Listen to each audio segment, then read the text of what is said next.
किन विध मिले गुसाई मेरे, गुसाई मेरे राम राय।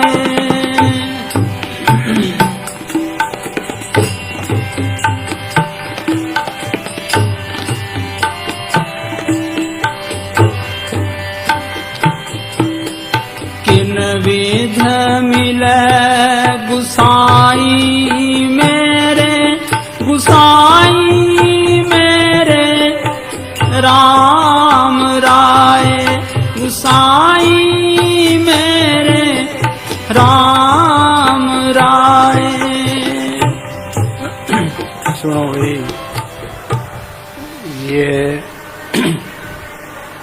ये गुरु अरुण साहब का शब्द है। क्या कहते हैं वो? कहते हैं किन विध मिले गुसाई मेरे राम राय।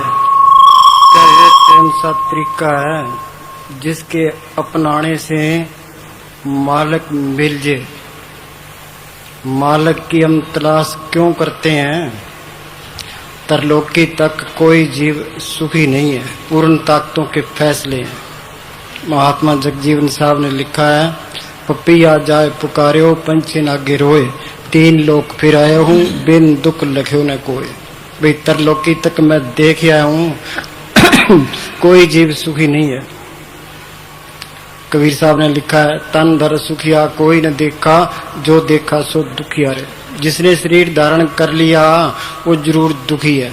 किसी को बीमारी की चिंता है, किसी को मुकदमे की चिंता है, किसी को कर्जे की चिंता है, किसी के लड़कियों की शादी करने की चिंता है, किसी के लड़के नौकरी नहीं लगते। एक एक चिंता सबको लगी है। एक चिंता हटती है, दूसरी तैयार खड़ी है। ये चिंता दूर कैसे हो? वाणी में लिखा है कि नाम रंग सर्व सुख होई। भाई नाम के रंग में रंगे जे फिर सारे सुख मिल जाते हैं। नाम क्या चीज है? नाम ये अक्षर नहीं है, वो एक सत ताकत है जिसने खंड ब्रह्मांड बनाए हैं। नाम के तारे सगले जंत, नाम के तारे खंड ब्रह्मांड, नाम के तारे आकाश पाताल, नाम के तारे पुरिया सब पवन। वो नाम है कहाँ? वो सब के अंदर है, पर वो गुप्त है, वो दिखाई नहीं देता। आंख मिलती अंदर अंधेरा अंधेरा है। वाणी क्या कहती है कि गुप्ता नाम बरते बिच कलजुग, कट कट भरपूर रहा। वो नाम सब के अंदर है, पर हमने देखा नहीं है। उसी को कहते हैं शब्द। शब्द अक्षर नहीं है, वो सब ताकत है जिसने धरती बनाई है। शब्दे धरती, शब्दे आकाश, शब्दे शब्द भया प्रकाश, सगली सृष्टि शब्द के पाछे, नानक शब्द घटो घट आछे। वाणी में लिखा है, शब्द मिले सुख होई, सदानंद रहे दिन राती, एक शब्द लेवल लाई। उसी को कहते हैं सच। सच का मतलब सच बोलना नहीं है, वो सब ताकत है। सच कर्ता, कर्ता क्या? उसने सृष्टि की रचना की है। सच करणहार है, वो हर तरह से समर्थ है। सच साहिब, वो हमारा मालिक है। सच टेक, उसी की टेक रखो। वो सच प्रगट हो जाए, सच मिले पहुंच जाए, सारे भय दूर हो जाते हैं। उसको कहते हैं हुक्म। हुक्मे सजे सृष्टि उपाय, कर कर देखे अपनी बढ़ियाई। करे किराए आपे, हुक्मे रियाज समाई है। हुक्म बूझे, हुक्म बूझे सुख होई। फिर उस हुक्म को, सत ताकत को, नाम को, राम को प्रकट कर ले। वो राम सब के अंदर है। सब घट रामा बोले, राम बिना को बोले रे। वो राम एक करंट है, सब सुखदाता राम है, दूसरा नहीं कोई। उस राम को, शब्द को, नाम को, सत ताकत को, हुक्म को एक ही चीज के नाम है। जो उसको प्रकट कर लेगा फिर सुख है। ये गुरु साहब क्या कहते हैं? क्या किन विध मिला गुसाई मेरे राम राय। क्या वो कौन सा तरीका है जिसके अपनाने से वो मालिक मिल जाए, अंदर शांति आ जाए, जन्म मरण के बंधन छूट जाए, आत्मा परमात्मा से मिल जाए, इंसानी जामा सफल हो जाए। दूसरी कड़ी में वो जवाब देते हैं, हाँ जी, कोई ऐसा संत सहज सुख दाता मोह मार्ग दे बताए। हाँ, ये पूर्ण ताकतों के फैसले हैं, इस पर बहस करने की कोई लोड़ नहीं है।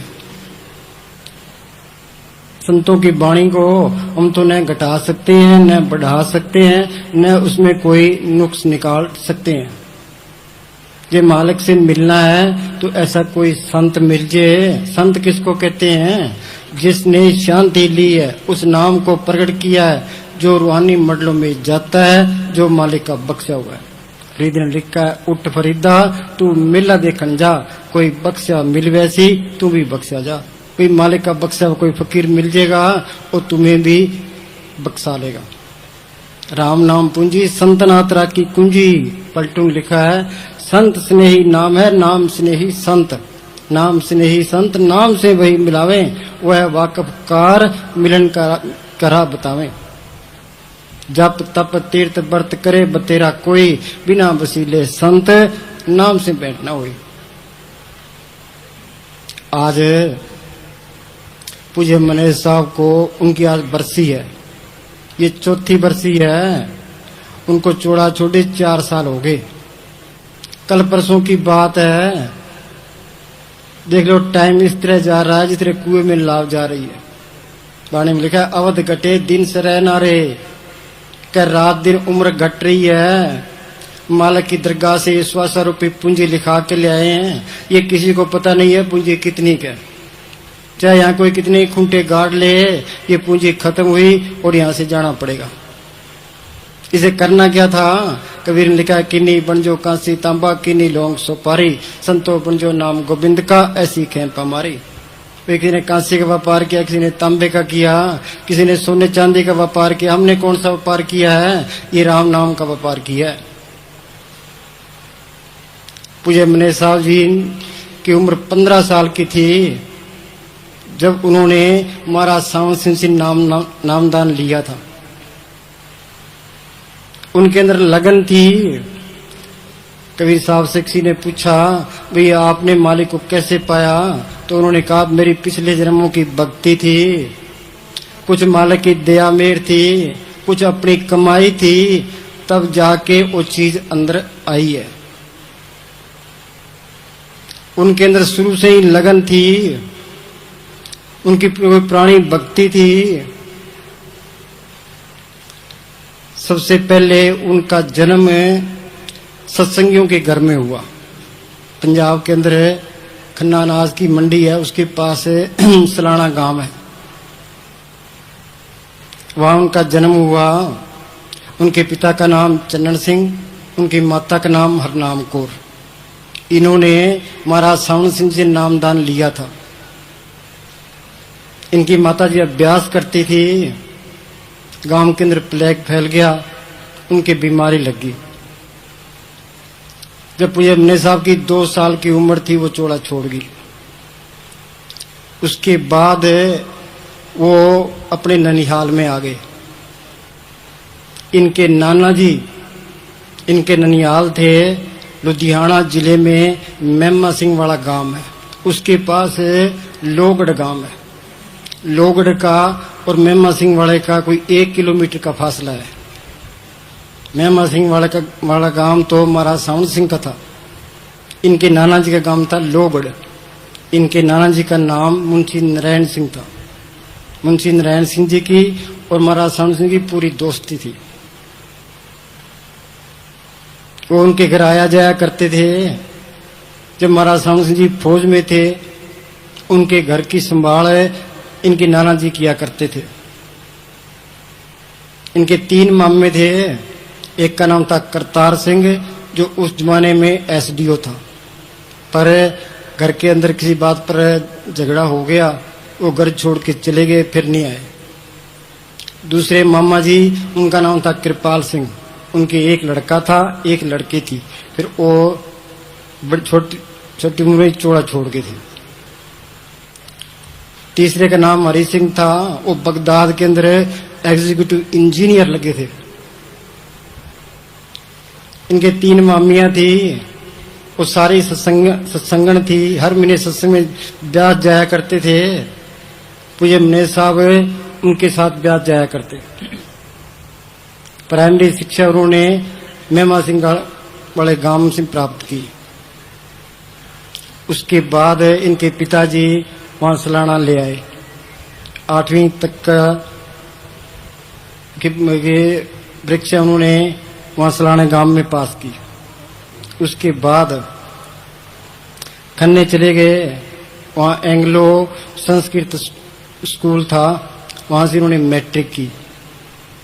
पैदल जाना पैदल आना, सुबह जाया करते शाम को आया करते।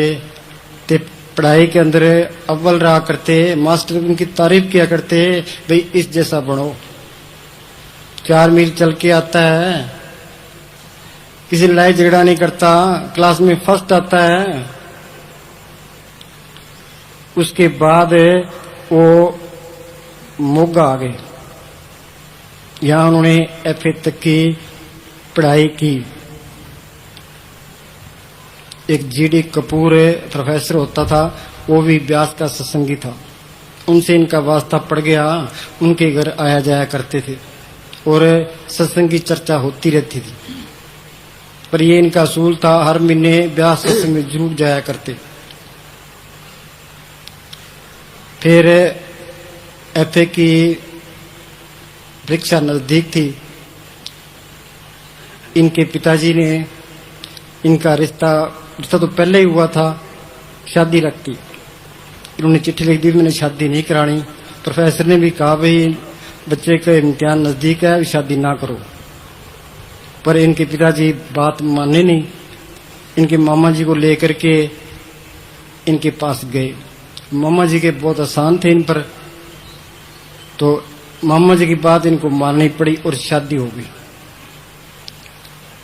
FA पास करने के बाद ये नौकरी के लिए 4-5 साल तक फिरते रहे, कहीं भी नौकरी नहीं मिली।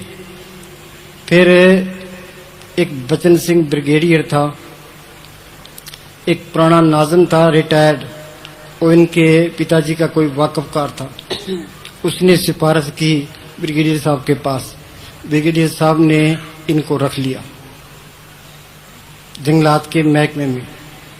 दुर्गाबाड़ा की सर्विस थी। वो कहने लगे कि इस नौकरी पर जो पहले था कि वो जेल में बैठा है, ये तो ईमानदारी से काम करेगा, मेहनत से काम करेगा तो कामयाब होगा। फिर इनका असूल था मेहनत करनी, ईमानदारी रखनी। वहां इन्होंने पूरी मेहनत से काम किया, 20-20 घंटे उस सर्विस में जुटे रहते थे। इतना होते हुए भी अपने हक लाल की कमाई पर भरोसा करते थे।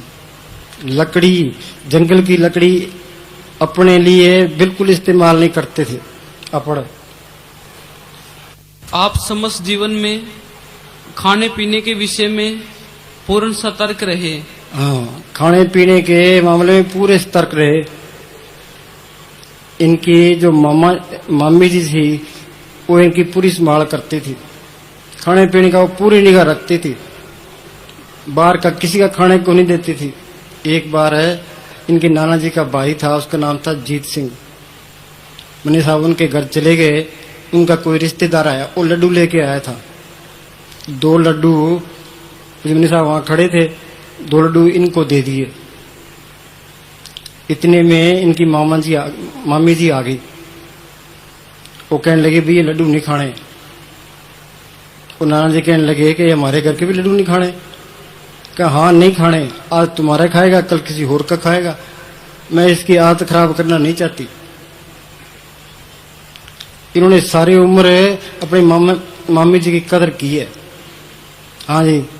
किसी सत्संगी के घर तो खा लेते थे, परंतु गैर सत्संगी के घर खाने से बहुत हिचकिचाते थे। हाँ, सत्संगी का तो खा लेते थे, गैर सत्संगी का बिल्कुल नहीं खाते थे।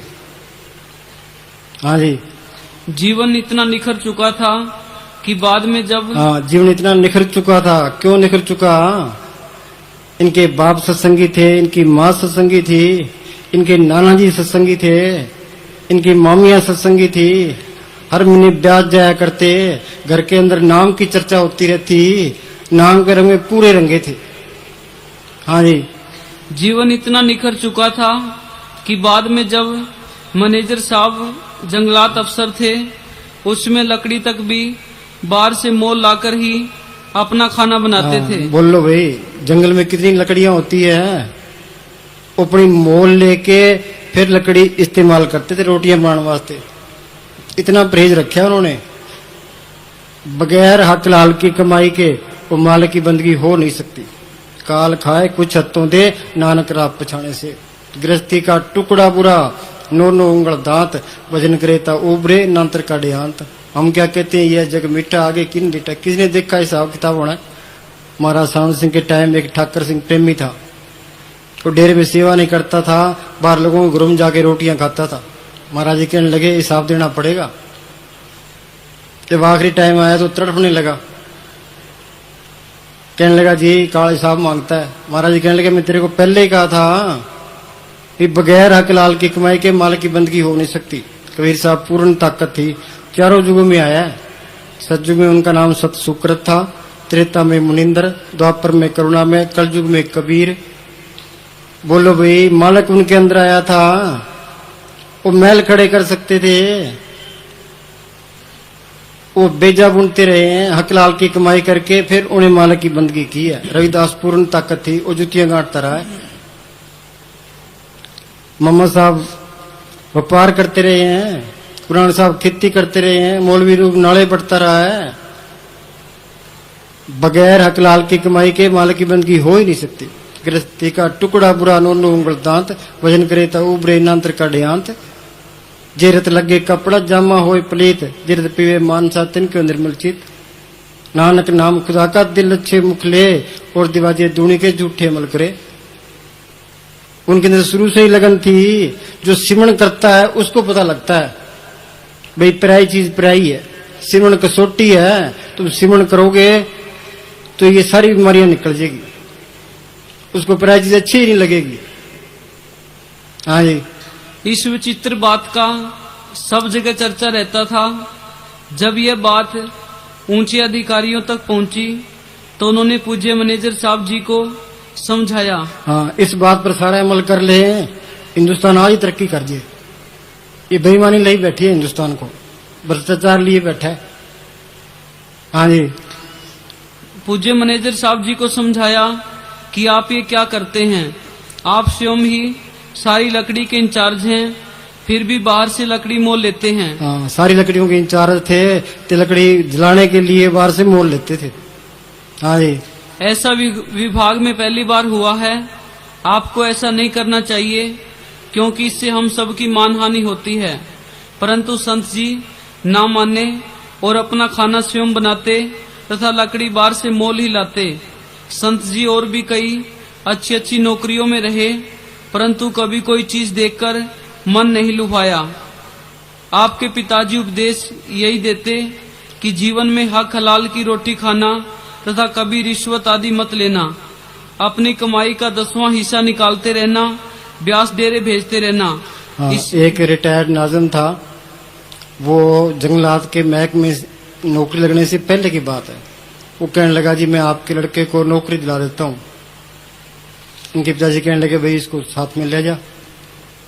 वो साथ में ले के चल पड़े। रास्ते में वो कहता है कि भाई 1 कप चाय लिया, साथ में 2 अंडे लिया। मैंने साहब ने क्या जवाब दिया कि ना मुझे नौकरी चाहिए और ना मैं तेरे को चाय देनी ना अंडे देने हैं, मैं तेरा साथ ही नहीं करना। वापस आ गए। हाँ जी। इसी प्रकार हुआ। संत जी अपनी सच्ची कमाई खाई तथा उसमें से 10वां हिस्सा निकालकर ब्यास डेरे भेज देते थे। हाँ, आगे। कंट्रोल का जमाना था, कपड़ा बहुत कम मिलता था। पूज्य मैनेजर साहब सच्चे पातशाह और साथ संगत के लिए कपड़े ले जाया करते थे। सच्चे पातशाह किसी की चीज इस्तेमाल नहीं किया करते थे, अपने हक हलाल की कमाई से काम चलाते थे। मेरे से कीमत पूछकर पैसे दे देते थे। यह भी पूछते थे कि किसी ने जायज तरीके से तो नहीं लेकर आया। हाँ, उसके बाद डीसीएम के अंदर मैनेजर लगे। महाराज सावन सिंह के पास कपड़ा लेके जाते थे। महाराज जी पूछते भी हेरा फेरी करके कपड़ा नहीं ले आया? क्या नहीं जी, अपने पैसे दे के फिर ले आऊं। हाँ जी। जितनी मुझे अथॉरिटी होती मैंने कभी उससे ज्यादा कपड़ा नहीं लिया था। जरूरत पड़ती तो जायज तरीके से परमिट प्राप्त कर लेता था। बेशक मुझे सरकारी अफसरों की ओर से काफी अधिकार मिले हुए थे, फिर भी जायज कपड़ा ही खरीदता था। कभी घर वालों या रिश्तेदारों के साथ रियायत न करता। यदि किसी को बढ़िया कपड़े की जरूरत होती तो अपने हिस्से का कपड़ा दे देता और खुद मोटा पहन लेता। रिश्तेदारों को भी मेरे स्वभाव का पता था, वे कभी मुझे मजबूर नहीं करते थे। हाँ बोलो।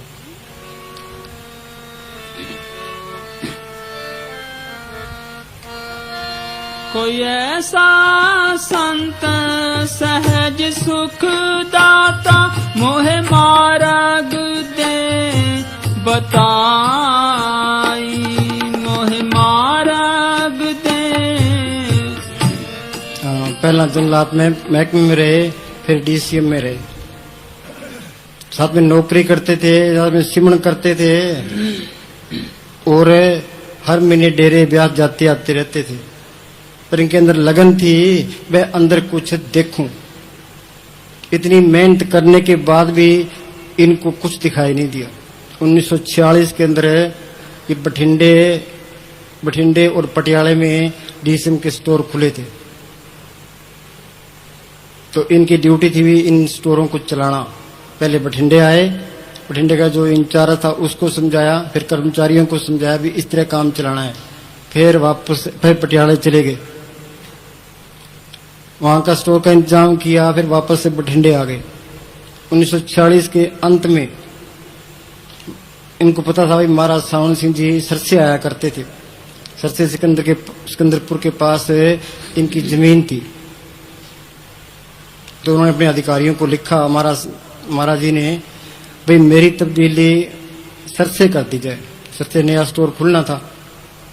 अब अधिकारी इनको छोटी सी जगह भेजना नहीं चाहते थे,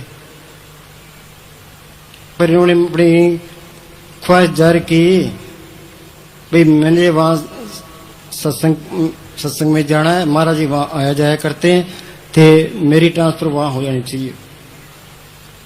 इनके जो अफसर थे वो बात को मान गए और इनका तबादला सर से कर दिया। सर से राधा स्वामी सत्संग घर में मस्ताना जी एक गुफा में रहा करते, वहां इन्होंने जाके एक कमरा ले लिया। पर वहां ये मस्ताना जी की सोबत करते रहते। पर उन दिनों में 1947 के अंदर हिंदुस्तान पाकिस्तान का बंटवारा का रोड़ा पड़ गया। चारों तरफ से हाहाकार मच रही थी। महाराज सावन सिंह पास चिट्ठियां आती भी, हमें बचाओ, हमें बचाओ। ऐसे मौके पर संत अपनी जान की कुर्बानी करते आए हैं। महाराज सावन सिंह ने लिखा है कि हम संगत को तो बचा लेंगे पर अपनी जान देनी पड़ेगी। 1948 में वो चोला छोड़ गए। अब पूज्य मनी साहब बिल्कुल अंधेरे में थे। मस्ताना जी की सोबत करते थे। एक दिन उनके मुंह से निकल गया, बैठे सारे प्रेमी बैठे थे, कह रब या राम कोई चीज नहीं है, मुझे इतने साल हो गए मेहनत करते, मैंने अंदर कुछ भी नहीं देखा। मस्ताना जी कड़क के बोले कि तू हमारे सामने ये क्या कहता है, निकल जा यहाँ से बाहर। फकीर का गुस्सा दूध के उबाल की तरह होता है, जल्दी ठंडा हो जाता है। एक प्रेमी कहने लगा जी चलो बेचारे की गलती हो गई, छड्डो परे। मस्ताना जी कहने लगे कि तेरे को मालिक देखना है तो तू 15 दिन की छुट्टी लेके हमारे पास आ। तो उनके अंदर लगन तो लगी थी। अब बच्चों को 15 दिन का राशन दे करके आप मस्ताना जी के पास आ गए। मस्ताना जी कहने लगे कि ये बड़ा कठिन मार्ग है, बड़ी बड़ी ताकतों का अंदर मुकाबला करना पड़ता है। जे हिम्मत रखते हो तो हमारे पास बैठ जाओ, नहीं तो वापस जाना बेहतर है। पर सतगुरु ने अंदर से हौसला दिया। कहने लगा जी मैंने तो मालिक को देखना है। उनकी गुफा थी, गुफा के ऊपर एक कमरा था, कमरे के अंदर एक गुस्लखाना था। ऊपर गुस्लखाने की पौड़ियां लगी थी। मस्ताना जी ने मने साहब को वो गुस्लखाना दे दिया और वहां बिठा दिया। कहते यहाँ बैठ के सिमण कर। इनकी रोटी बंद कर दी। 2 टाइम चाय देते थे और दोपहर को थोड़ी खिचड़ी देते थे। ये भजन सिमरण करने लगे। शुरू में बहुत अंदर कई बुलाओं ने तंग किया, जी में ये आता भी उठ के यहां से चले जाएं। इतने में मस्ताना जी बाहर आ जाते और इनको दिलासा देते। 12 दिन तक वहां रहे। उसके बाद 13वें दिन सच्चा सौदा उस टाइम बनना शुरू हो गया था। पूज्य मने साहब को एक गुफा मिली हुई थी। वहां सच्चा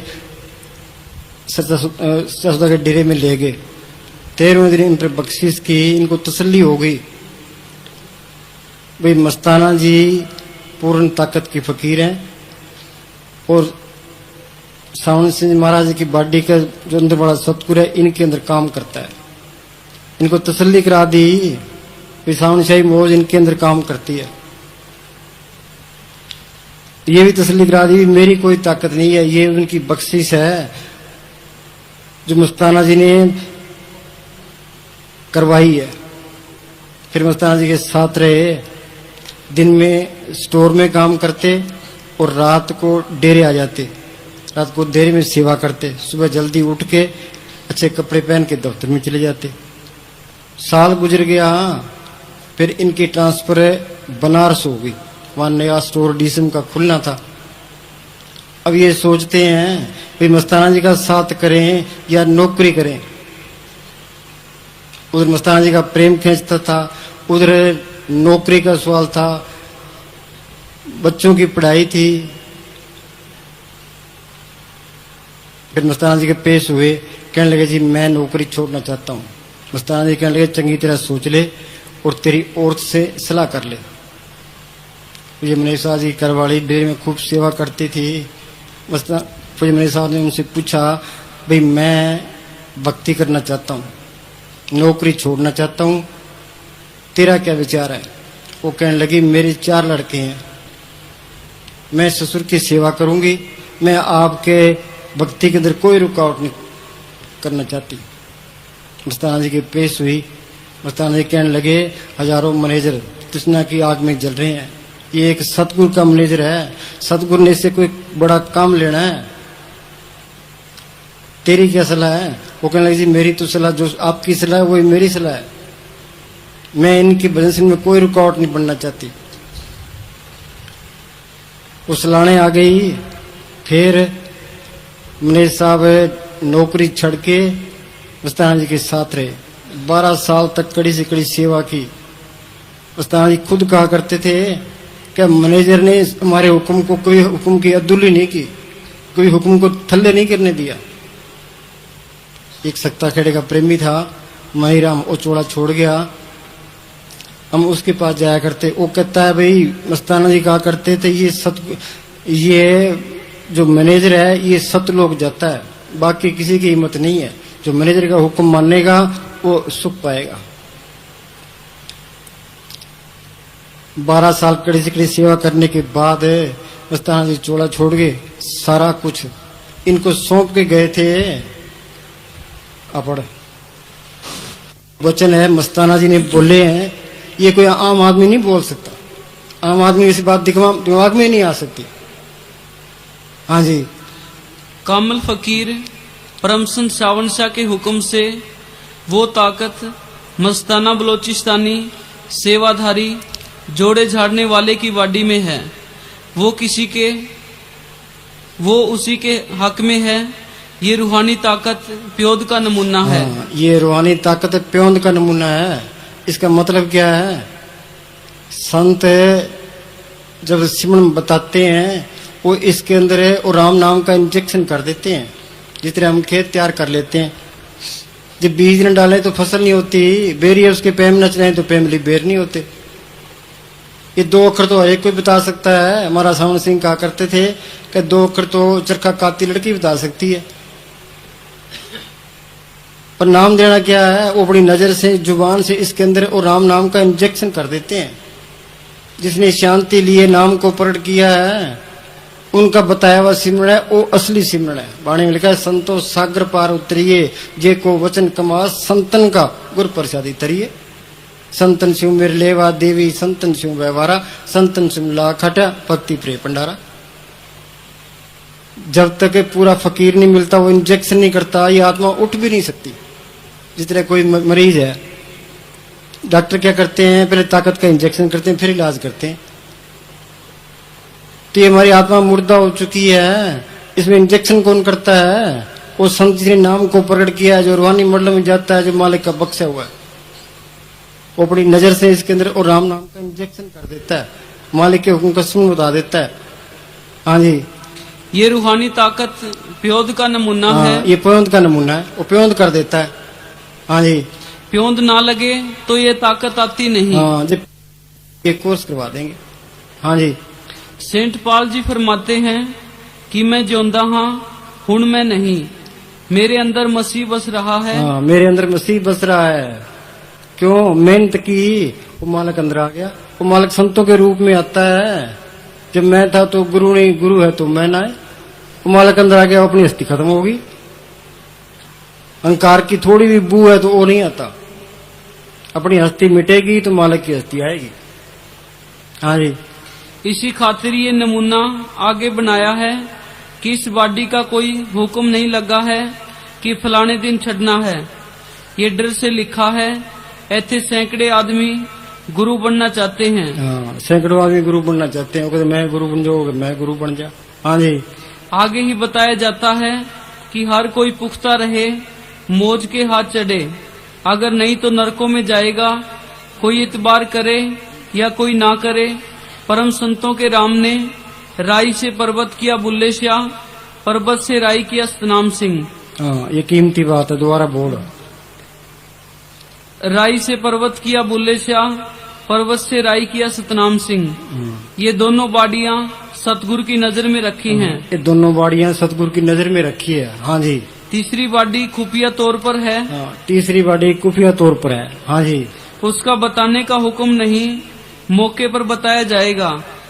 उसमें हुक्म से सावन शाह। हाँ, उस तीसरी बाड़ी में दो तो कट्टे गए, इनमें तो कुछ नहीं है। तीसरी में, हाँ जी, उसमें हुक्म से सावन शाह मस्तानी मौज बस जाएगी। हाँ, सावन शाह मस्तानी मौज बच जाएगी। हाँ जी, हमारा सावन से नाम लिया कि मस्तान जी के साथ रहे। हाँ जी, तो ऊपर से ताकत सावन शाह के हुक्म से काम करवाएगी। हाँ, ताकत सावन शाह के हुक्म से काम करवाएगी। हाँ जी, इस जरिया के बगैर ये ताकत नहीं आ सकती। हाँ जी,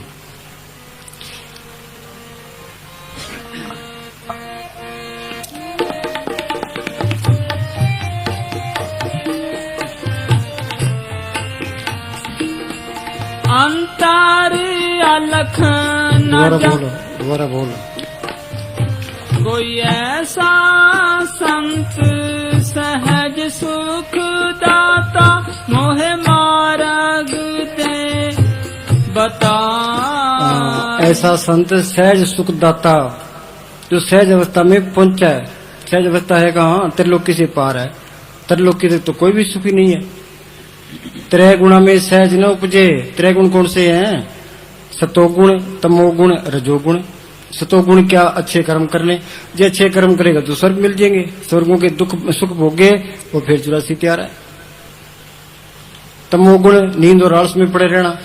वो नींद और आलस में पड़ेगा, पराया खाएगा, कर्जाती हो जाएगा, ऊंट घोड़ा बन के देना पड़ेगा। रजोगुण विषय विकार भोगने, वो विषय विकार भोगेगा, नरकों का अधिकारी हो जाएगा। त्रय गुणा में सहज न उपजे। त्रय गुण परम पला, ये सारा ही परम है। त्रिलोकी तक सारा ही परम है। पढ़िए गुणिए कथिए बूढ़ों कथा जाए। किताबें पढ़ना, उन पर विचार करना, इस शुरू से ही उल्टे राह पड़ गया। चौथे पद में सहज है, गुरमुख पर ले पाए। और सहज अवस्था त्रिलोकी से पार चौथे लोक में है। गुरमुख, गुरमुख किसको कहते हैं? गुरमुख जाता कर्म विदाता, जुग चारे गुरु शब्द पछाता। जिन्हें शब्द को, नाम को, सब ताकत को प्रकट किया, वो गुरमुख है, वो संत है। ऐसा संत सुखदाता मार्ग दे बताई। ऐसा संत मिले तो सहज अवस्था में जाता है, वो मार्ग बताए। वो मार्ग कहाँ है? वो मार्ग इसके अंदर है।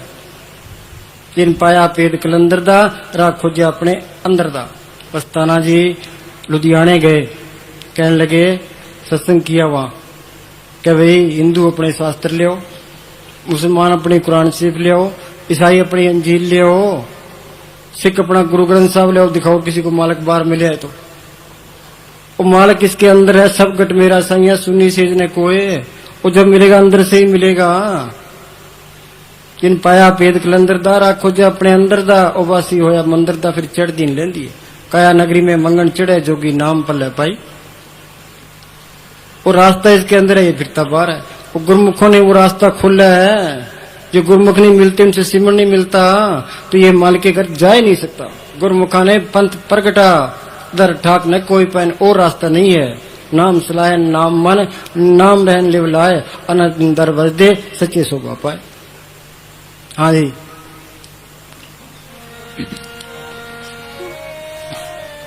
मोहे मार्ग दे बताए,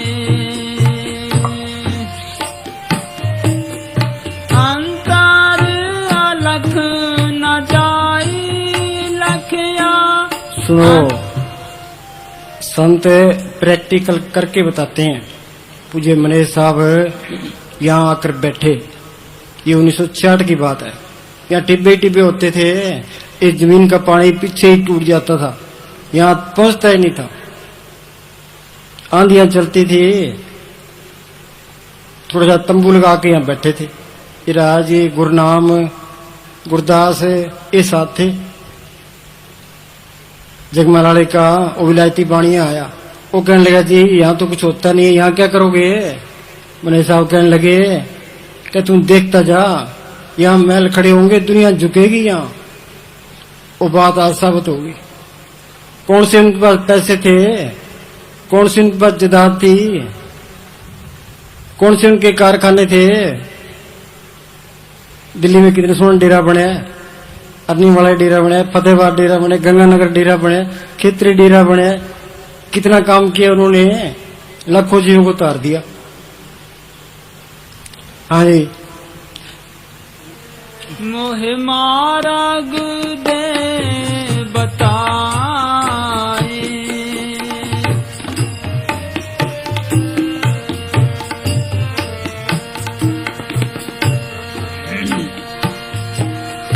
अंतर अलख न जाई लखया, बिच पड़दा हो मैं पाई। हाँ, अंतर अलख, अलख क्या? वो इन आंखों से दिखाई नहीं देता। ये आंखें तो फना है, ये प्राय से देखती है। दिन में सूरज ना हो, ये बल्ब ना हो, ट्यूबे ना हो रात को, तो ये आंखें कुछ नहीं देख सकती। कमरा है, कमरे का अंधेरा है, वहां में कुछ दिखाई नहीं देता। ये प्राय आश्रय है। वो मालक को देखने वाली आंख वो हो रहा है। यूपी के अंदर एक तुलसी साहब फकीर हुए हैं, जिन्होंने घट रामायण लिखी है। वो क्या कहते हैं, है घट में, वो मालक सब के अंदर है घट में, सूझत नहीं, दिखाई नहीं देता। और लानत ऐसी जिंद, तुलसी या संसार को बया मोतिया बिंद, एक के नहीं है, हमारे सबके मोतिया बिंद हुआ पड़ा है। वो मालक को देखने वाले कान बंद पड़े हैं, वो रस ले नहीं सकते। कबीर ने लिखा, मात गर्भ में था तू बंदे कोल गुरु से कीना, हरदम नाम जपूंगा तेरा रह के तेरे अधीना। कोई माता के पेट में था, तेरे मालक से बंदगी वादा किया था, कोई मालका तू बाहर निकाल, तेरी बंदगी करूंगा। और करता क्यों नहीं है? ये त्रिलोकी तक मोह माया का देश है। ये मोह माया का जहर चढ़ गया, माया मोह हर चेते नहीं, जम पर बद्दा दुख साई। अन्ना बोला, अन्ना क्या? मालक किसने दिखाई नहीं देता। बोला इसने कीर्तन और सुनाई नहीं देता। अन्ना बोला कुछ नजर नहीं आवा, मनमुख पाप पचावने, मनमुख पाप पचावने। त्रिलोकी तक काल का देश है। एक दिन गोगड़ आसी रे, 3 लोक और 14 भवन में इस गोगड़ का राज है।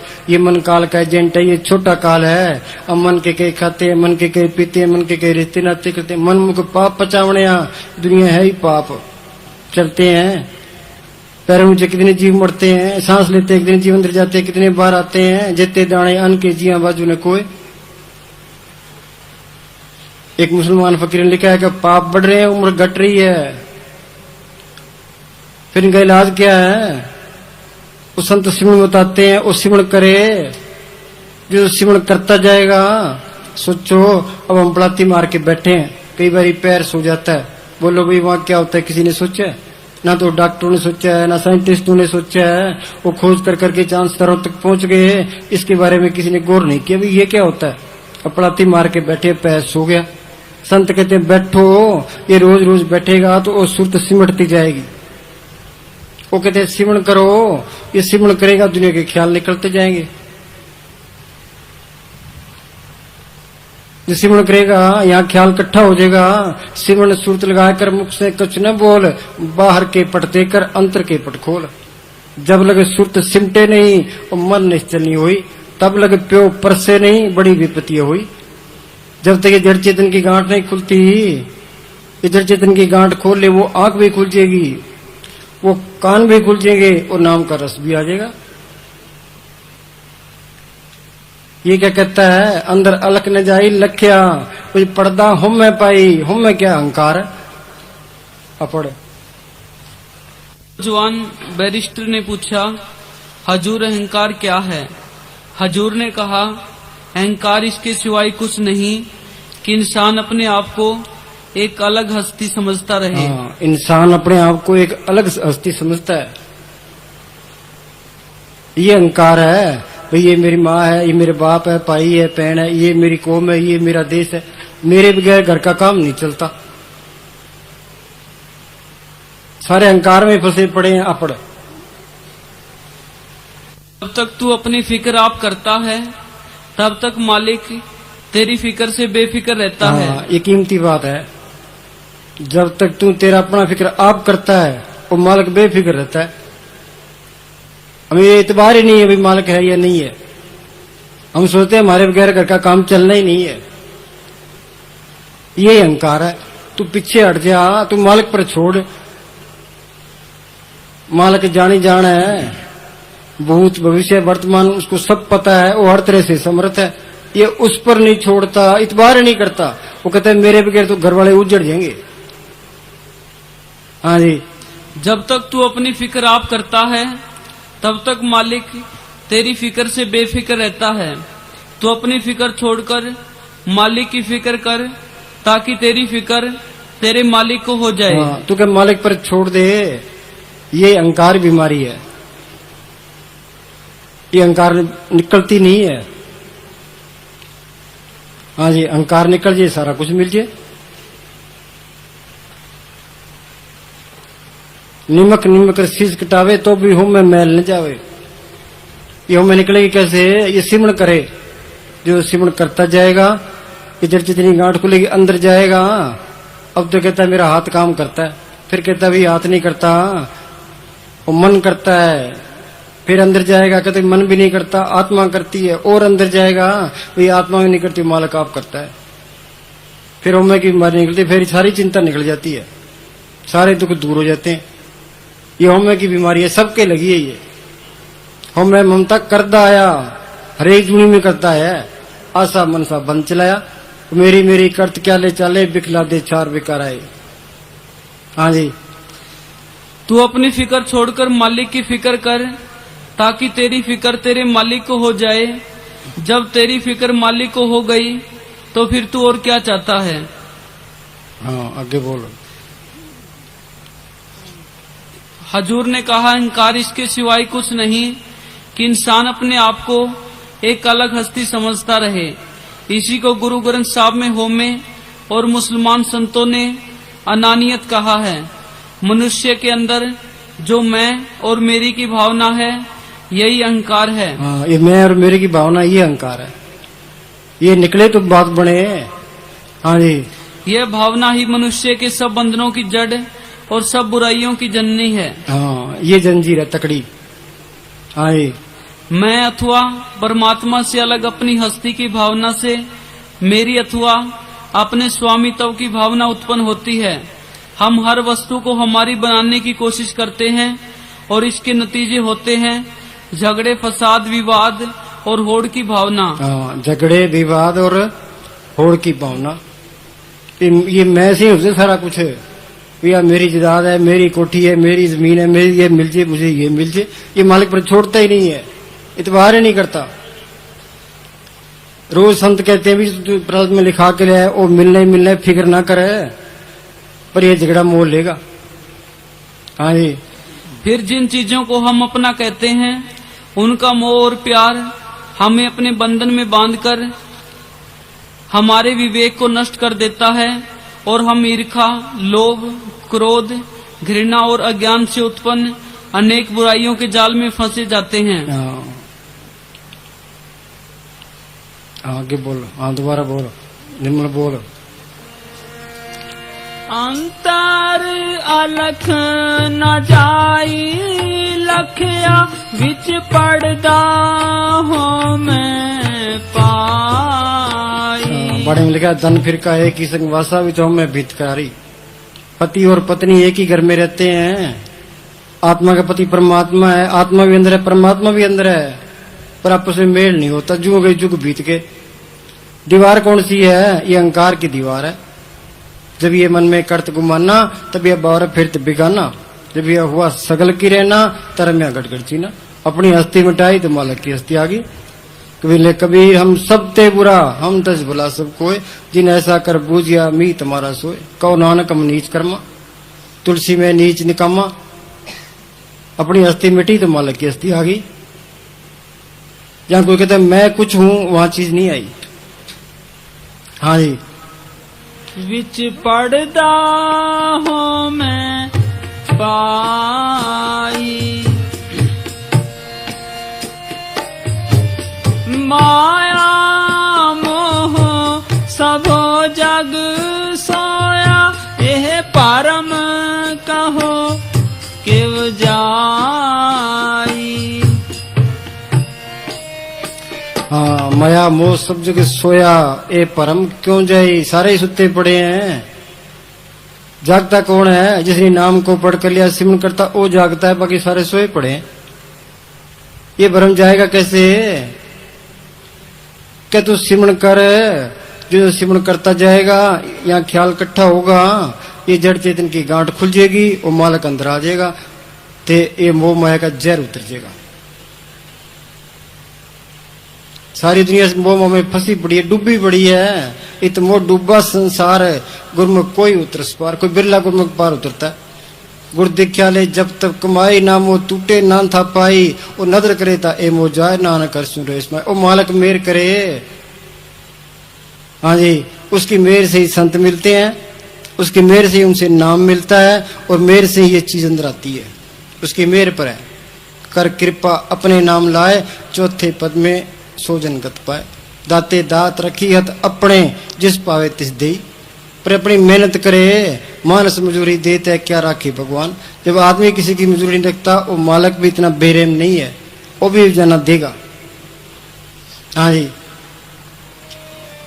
माया मोह सब जाग सोया, ए परम कहो किव जाई। परम कहो किव जाई।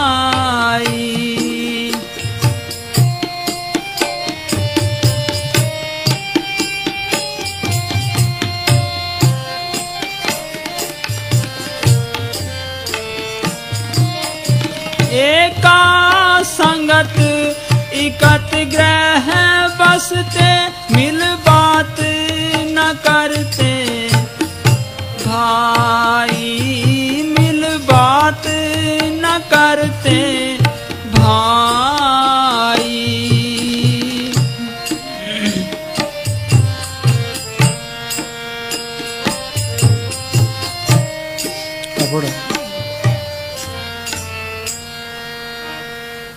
माया ते मन बढ़ाई दो चीज लड़ाउंदी है। हाँ, ये माया ते मान बढ़ाई ये दो चीज लड़ाती है। माया और मान बढ़ाई के झगड़े हैं सारे। असली बढ़ाई क्या है? क्या तू बढ़ाई की तरफ ना चलना। बढ़ाई तो मालिक के हाथ है। वो मालिक जिसको बढ़ाई देगा, असली बढ़ाई वो है। नानक नाम मिले बढ़ाई, मन मुकुंद पत गवाई। इस जग में शोभा नाम की, नाम बिना शोभ न हुई। हाँ माया ते मान बढ़ाई, दो चीज लड़ाउंदी हैं। हाँ, एक बार की मान बड़े ने मिट्टी पीत कर दी, तू बढ़ाई की तरफ ना जा, बढ़ाई तेरे मालिक के हाथ है, वो आपे देगा। हाँ जी, बस वही नाल रंजा ने फायदा नहीं उठाया। नाल रंधिया ने फायदा नहीं उठाया। फकीरों के साथ भी रहे, पर ये माया और मान बढ़ाई नहीं छूटी। वो कहता है मैं बड़ा, वो कहता है मैं बड़ा, मेरी चले, वो कहता है मेरी चले। हाँ जी, जब तक त्याग नहीं आगे जा ही नहीं सकता। हाँ, जितना त्याग करेगा उतना ही अंदर जाएगा। हाँ जी, तन दा सुख पाल देने, आत्मा दा सुख। हाँ, सारी दुनिया या तो तन का सुख या मन का सुख, ये दोनों फना है। इस तन को कितना ही सुख दे दो, आखिर तो फना होना ही है। मन को कितना ही सुख दे दो, ये मन तो विषय विकारों का है, विषय विकारों की तरफ नरक में लेके जाएगा। असली सुख क्या है? आत्मा को परमात्मा से जोड़ना, नाम की लज्जत लेनी, ये असली सुख है। फ्रिज ने कहा फ्रिदा शक्कर खांड नवात गुड़ मक्खियो मजा दूध सभे वस्तु मिठियां रब ने दूध। खांड मीठी है, गुड़ मीठा है, भैंस का दूध मीठा है, पर नाम की ऐसी लज्जत है जिसके मुकाबले में कोई लज्जत नहीं है। नाम की लज्जत आई, ये मन काबू आ गया। मन मुस्सा पिंगल भया पी पा रहा नाम, मन वास्ते शब्द दे रहा था, ए मन पीजय शब्द पतीजय। जिनको रस रस आया सो अनरस नहीं लपटाया। मालिक के नाम का रस आ जाए फिर ये मन दूसरी तरफ जाता ही नहीं है। जिसका जाता है उसको रस नहीं आया, वो दुख में है। नाम की लज्जत क्या है? ये नाम की लज्जत ये कहने सुनने में नहीं आ सकती, ये तो अनुभव की चीज है। जिसको लज्जत आई है वही जानता है, बाकी कोई नहीं जान सकता। हाँ जी, आप जब तक नाम की लज्जत नहीं आती नाम का पता ही नहीं लगता। हाँ जी, जब नाम का अनुभव हो जाता है तो फिर किसी के साथ भेदभाव नहीं रहता, क्योंकि तब मनुष्य को ये समझ आ जाती है कि जो उसके अंदर है वह सबके अंदर है। हाँ, अब ये कहता है ये हिंदू है, ये मुसलमान है, सिख है, ईसाई है, चूड़ा है, चमियार है, ये मेरा दुश्मन है, ये मेरा दोस्त है। एक की भलाई सोचता है, एक बुरा सोचता है। जब अंदर जाएगा वो नाम की लज्जत आएगी, वो नाम सबके अंदर है। सब गट मेरा सैया सुनी सेज ने कोई, फिर किससे ईर्षा करे, किससे बैर करे, हर एक का पता लग गया। सारे राज खुल गए, बाकी क्या रह गया? फिर वो चुप कर गया, जिन्हें पाया तेने छुपाया। हाँ जी, किसी के साथ विरोध व द्वेष नहीं रहता, बगैर नाम का स्वाद आए ना हमारा काम मरता है, ना क्रोध, ना ईर्खा, ना बैर जाते हैं। हाँ, साधु कोई बिरला है जग में उत्तम कार्य बिरले के ही के। हाँ जी, ना दुनिया के पक्षपात दूर होते हैं, ना विषयों का प्यार घटता है। साधुओं के बेख में दुनिया गलत काम करती है। कबीर ने लिखा है, कबीर बेख साधका करे बहुत अपराध, बाहर दिखे साधगत अंदर से बड़े असाध। हाँ जी, अगर नाम की लज्जत नहीं आई तो जिस ध्येय के लिए इंसानी जामा पहना था वह ध्येय प्राप्त नहीं हुआ। हाँ, ये इंसानी जामा क्यों मिला है? ये मालिक को पढ़ करने का मौका है, जन्म मरण के बंधन काटने का मौका है, मालिक के मिलने का मौका है, राम का रस, नाम का रस लेने का मौका है। जो ये मौका हाथ से गया तो आगे फिर 84 तैयार है। लख 84 जून सब आई, मानस को प्रभ दी वड़ियाई, इस पौड़ी ते जो नर चुके आवे जाए दुख पाइंदा। 30 लाख किस्म के दरख्त हैं, 27 लाख किस्म के कीड़े पतंगे, 14 लाख किस्म के पंछी, 9 लाख किस्म के पानी के जीव, 4 लाख किस्म के भूत प्रेत जच किन्नर कंदर देवी देवता। ये इंसानी जमा सबसे आला जूनी है। ये हाथ से निकल गया तो आगे फिर 84 तैयार है। 84 भुगतने के लिए करोड़ों साल चाहिए। जिस जल निध कारण तुम जग आए सो मृत गुरु पाई जियो। हाँ जी, जो नाम को प्रकट करना चाहे वह संतों से नाम ले मेहनत करे। हाँ, जो नाम को पढ़ करना है तो फकीरों की सोबत करे। हाँ जी, दुनिया कमाई करना नहीं चाहती, बिना कमाई ये दौलत मिलती नहीं। हाँ, ये बातों का मजबूत नहीं है। बिन मेहनत किसी ने पाया रब दा नाम खजाना, कर्म करतूत अमृत फल लगा, नाम रतन तन पाया। हम पढ़ते नहीं है कि बीए में बन जाए, वो बिना पढ़े कैसे बन जाएगा? ये मेहनत करेगा, दुनिया के ख्याल निकालेगा, श्री का प्यार छोड़ेगा, रोज रोज बैठेगा और जड़ जितनी गांठ खोलेगा तो चीज आनी है। हाँ जी, बगैर सिमरण कोई दया नहीं है। जितना सिमरण करोगे उतनी दया मेरे। हाँ जी, यह बात का मजबून नहीं, कुर्बानी का मजबून है। हाँ, ये कुर्बानी का सौदा है। कुर्बानी करने से सारे डरते हैं। ये जड़ जितनी गांठ खोलनी, जिंदा मरना, जीवित मरे मरे पुन जीवे ता मुखंतर पाए। और मरने ते सब जग डरे, जीवन दिया लोड़े सब कोई। गुरु प्रसादी जीवित मरे हुक्म में बुझे सोए। ना तो कोई मंदिर में जाना है, ना कोई मस्जिद में जाना है, ना कोई गुरुद्वारों में जाना है। सोचो मने साहब, किसी गुरुद्वारे में नहीं गए, किसी मंदिरों में नहीं गए, कोई उन्होंने शास्त्र नहीं पढ़े। छोटी उम्र में नाम मिल गया था, उन्होंने नाम की कमाई की है और नाम की को प्रकट किया, उस नाम से काम लिया, करके दिखाया, सारा कुछ प्रैक्टिकल करके दिखाया। हाँ जी, यह बात का मजबून नहीं, कुर्बानी का मजबून है। कुर्बानी की योग्यता होनी चाहिए। बलि का बकरा बने तो है। हाँ जी, नाम ना बाजारों में मोल बिकता है। हाँ, जब बाजारों में मिले तो रावण सोने की लंका का मालिक था, वो ले लेता। जोर से मिले गवर्नमेंट ले ले, वो मिलेगा कैसे? ये फकीरों की सोबत करे, उनका हुक्म मान के भजन सिमरण करे। हाँ जी, जब आप एक बार परिश्रम करके पर्दा खोलकर नाम के साथ लग जाओ, फिर ये दुनिया जब जो अब बड़ी शोभायमान मालूम होती है, ऐसी प्रतीत होगी जैसे कि गंदगी का ढेर। हाँ, ये गंदगी का ढेर झूठ का पसारा है। कूड़ राजा, कूड़ प्रजा, कूड़ सब संसार, कूड़ मंडप, कूड़ माड़ी, कूड़ बैसनार, कूड़ मियाँ, कूड़ बीबी, खप हुए ख्वार, कूड़े कूड़ने लगे विसरिया करतार, किस नाल कीजे दोस्ती सब जग चलनहार। गुरुमरदास लिखा है, संजोग वियोग करते लिख पाए, कीर्तने चले चलाए। जितना संजोग लिखा के ले आए वो अपना है, संजोग खत्म हुआ तो कोई किसी का नहीं है। बाप बैठा होता है, बेटा चला जाता है, क्यों? संजोग खत्म हो गया। गुरु साहब लिखा है, बिरके हेठ सब जंत इकट्ठे, एक तत्ते एक बोलन मिठे, अस्त उदोत बेया उठ चले, जो जो अब्द भी आनिया। उजाड़ के अंदर दरख्त होता है, पंछी शाम के टाइम आके बैठ जाते हैं। कोई तो बड़ी मीठी बोली बोलता है, कोयल बोलती है, कोई बड़ी कोड़ी बोली बोलता है, काम बोलता है, कोई चुपचाप बैठा होता है। सुबह वही कोई कहीं उड़ गया, कोई कहीं उड़ गया। इस तरह हम गृहस्थ में इकट्ठे होते हैं। घर के अंदर कोई झगड़ालू होता है, कोई मेहनती होता है, कोई आलसी होता है। फिर ये कर्मों के हिसाब से है।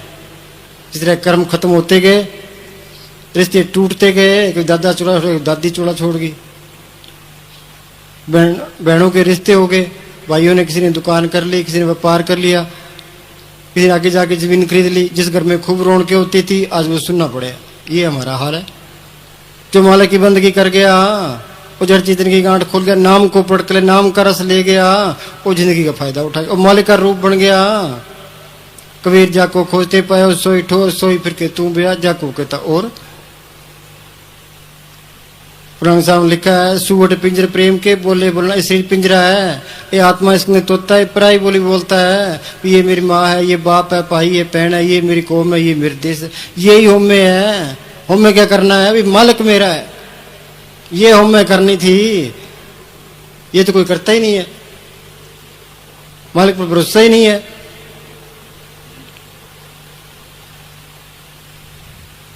हाँ जी, क्या करे? क्या बोली बोले बोलना हार, तू मालक की बोली बोल सिमरण कर। उस सच चुके अमृत पिए उड़े तय को बार, उस सत ताकत को पढ़ कर, उन नाम को पढ़ कर, उसके अंदर अमृत है। वो अमृत का रस लेगा, वो मन काबू आ गया, आत्मा रवानी मरलो में चलेगी।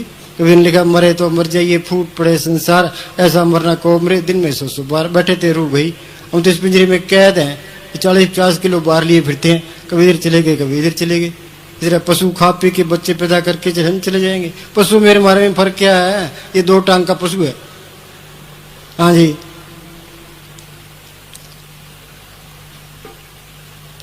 हाँ, वो बोल, जब तक इंसान है, जब तक इंसान अपने आप को नहीं जान पाता और अपने अंदर झांक कर उस ताकत को नहीं देखता जो इसके अंदर काम कर रही है, तब तक ये अपने आप को पूर्ण इंसान और सबसे बड़ी ताकत कहलाने का अधिकारी नहीं हो सकता। ऐ इंसान, तेरे अंदर एक अजीब खजाना है, तू सब विद्याओं का भंडार है। तेरे अंदर अजीब खजाना है। हम तो पैसे के गुलाम हुए फिरते हैं। वो क्या कहते हैं, इस गुफा में अखुट भंडारा तिष्ठित वसे हर अलखपारा। अखुट खजाना इसके अंदर, मालक भी इसके अंदर है, जिसने सृष्टि की रचना की है, सबको पालना करता है, सबकी संभाल करता है। कोट ब्रह्मांड का ठाकर स्वामी, उसने करोड़ों ब्रह्मांड बनाए, वो अंदर आगे कमी करेगी, जहां कमी है वहां चीज नहीं आई। हाँ, अखुट खजाना इसके अंदर है। मीरा ने लिखा है, पायो रे नाम रतन धन पायो, जिसको पाए दुख सुख भूले मन आन दृश्मय। जिसकी चोरी कबूल होगा ऐसो धन मैंने पायो, खर्चून लाख खत्म नहीं होगा दिन दिन बढ़त स्वयो। हाँ जी, फैसले हैं, तो सिमरण करो। वो करंट सबके अंदर वो अपे काम करती है, पर अब के सिमरण रिद्ध सिद्ध नोनिद। हाँ जी, क्या हिंदुस्तान में बेकारी है? कोई बेकारी नहीं है, सिमरण करो। वो मालिक सब कुछ लिए खड़ा है। रात दिन के 24 घंटे 4 घंटे रोज बैठो,